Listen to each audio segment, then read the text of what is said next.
Hello and welcome to the Anxiety Reset Podcast.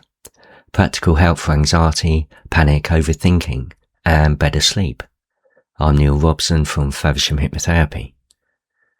Now in each episode we'll explore why anxiety happens, what keeps it going and what you can do to begin feeling calmer and a bit more in control. This podcast is for educational purposes. It's not a substitute for medical advice. If you're concerned about your health, please speak to an appropriate healthcare professional. Now you can find the Anxiety Reset Podcast on YouTube, TikTok, Spotify, Apple Podcasts, and all major podcast platforms. So, let's get started. If you found your way to this podcast, there's a good chance that anxiety has become more than just that occasional feeling. Perhaps anxiety is the first thing you notice when you wake up. Before you've even got out of bed, you find yourself checking in. How do I feel today? Am I anxious? Is my chest tight? Is my heart racing? Do I feel okay? And sometimes there can be a brief moment of relief. I feel alright, only for your mind to immediately ask, what if it comes back later? Now, for many people, anxiety isn't just the moments when they feel anxious. It's that constant monitoring, the constant checking, the constant wondering, the constant effort of trying to work out what's happening and how to stop it.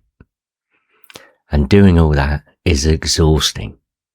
And one of the things I hear most from people struggling with anxiety is, I just want to feel normal again. And maybe you've thought that yourself. Maybe there was a time when you didn't think about anxiety very much. There may be a time where you didn't analyze every sensation in your body. A time when you didn't wonder whether your heart was beating too fast. A time where you didn't worry about whether you'd sleep tonight. You didn't spend hours replaying conversations in your mind, and you simply got on with life. And then something changed. Sometimes people can identify exactly when their anxiety starts. Could have been a stressful period in their life.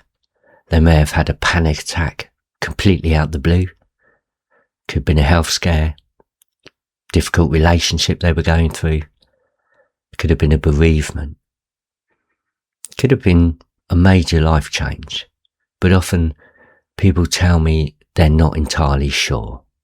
They just gradually became more aware, more alert, more watchful. It's almost as if their brain became stuck looking for problems.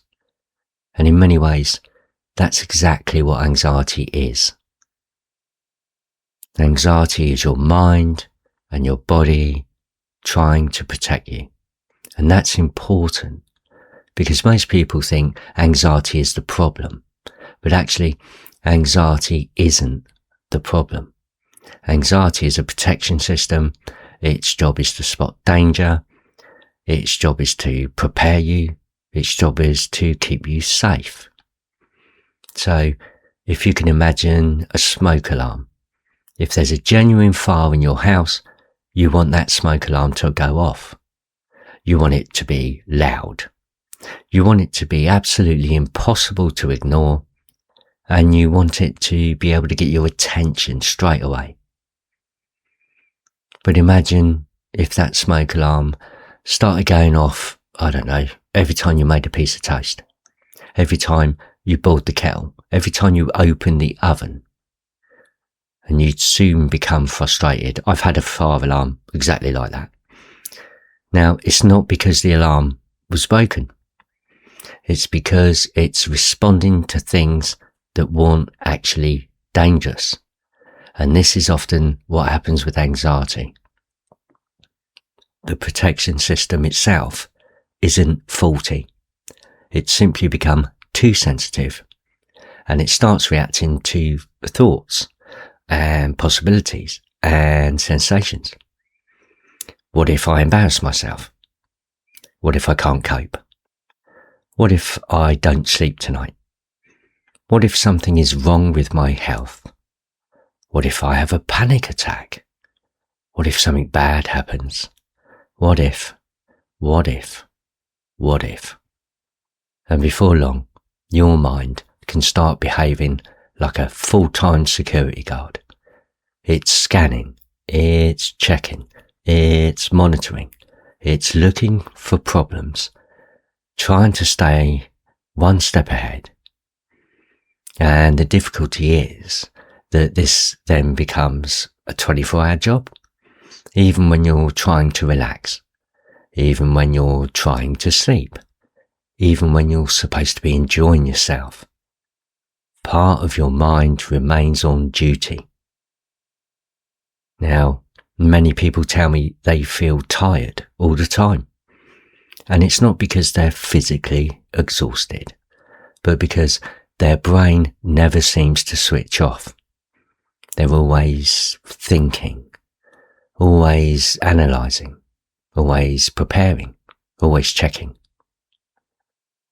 Now, sometimes anxiety becomes so familiar that people stop noticing how much work they're actually doing.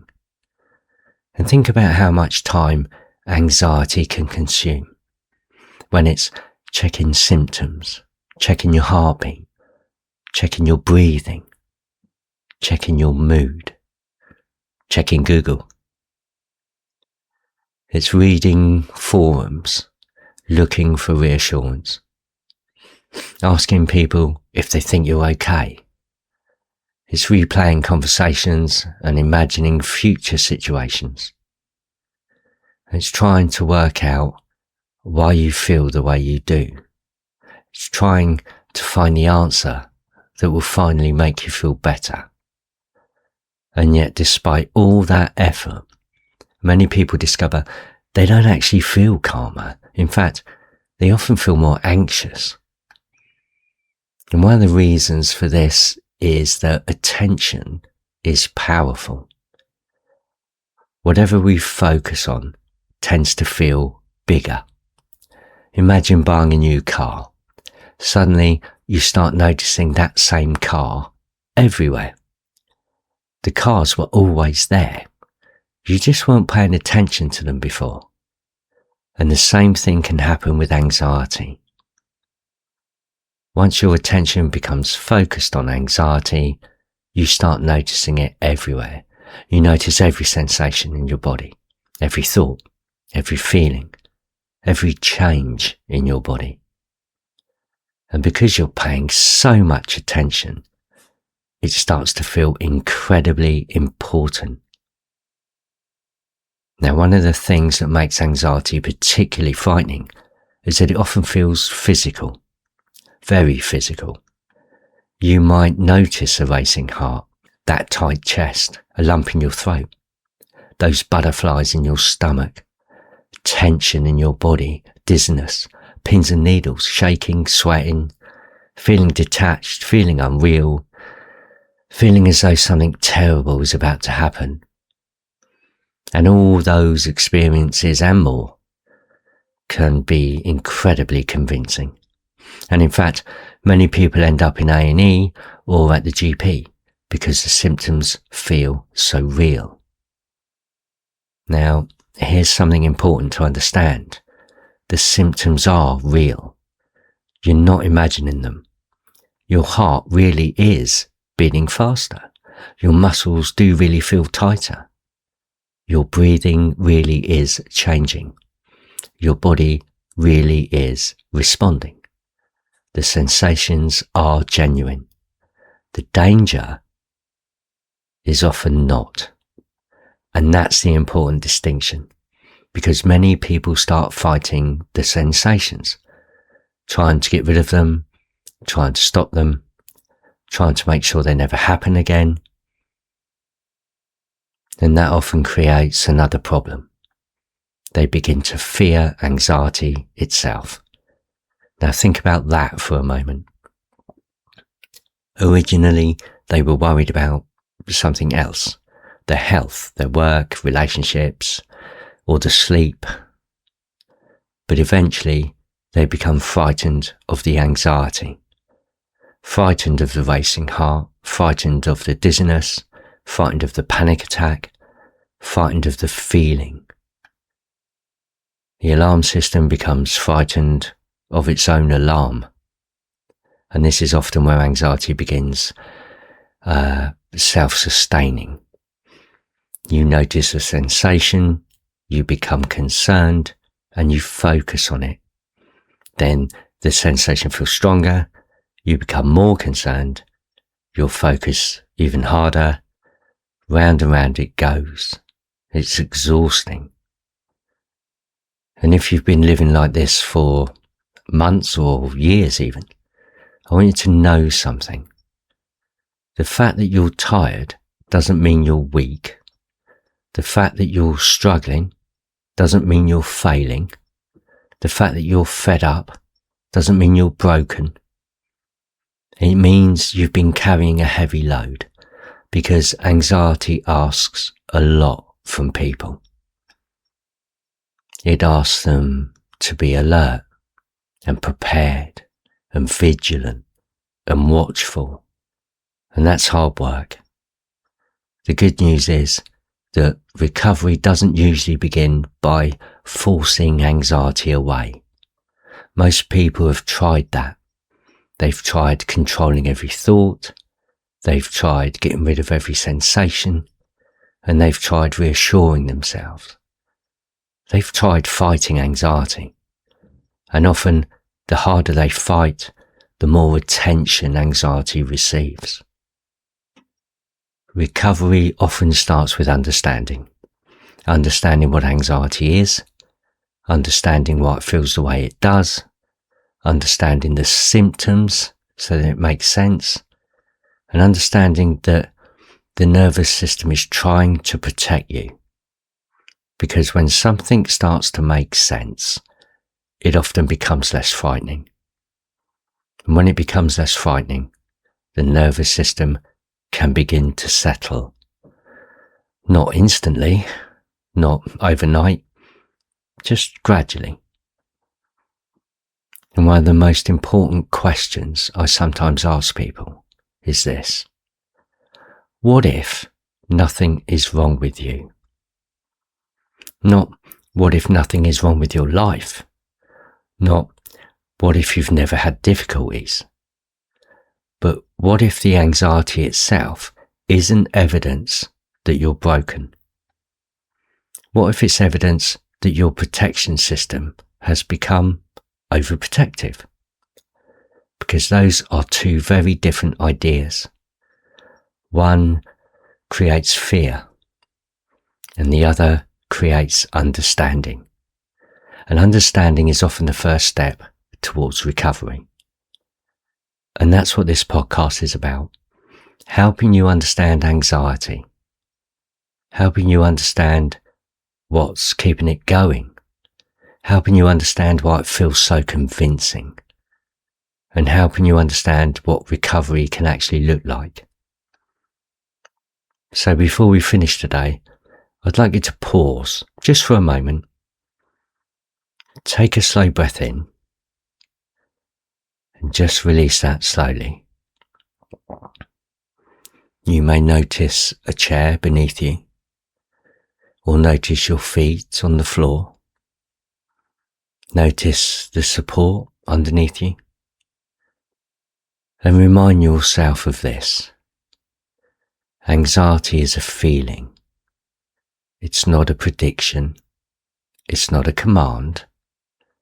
And it's not proof that something terrible is about to happen. It's a protective system trying a little too hard to keep you safe. Take another slow breath in and just let that go. And perhaps notice that right now, in this moment, you're okay. And that's enough. So thank you for listening to the Anxiety Reset podcast, And if you'd like to send me a question for any future episodes, or if you'd just like some advice, you can email me at anxietyreset1@gmail.com. And if you're enjoying the podcast, you can also find the Anxiety Reset podcast on YouTube, TikTok, for any short anxiety tips and maybe some updates. If you'd like a personal support with anxiety or panic, overthinking or any sleep issues you're having, you can find out more at www.favershamhypnotherapy.co.uk. And next time we'll be exploring why anxiety feels physical and why symptoms such as that racing heart and the dizziness and tension can feel so convincing. So until next time, stay well.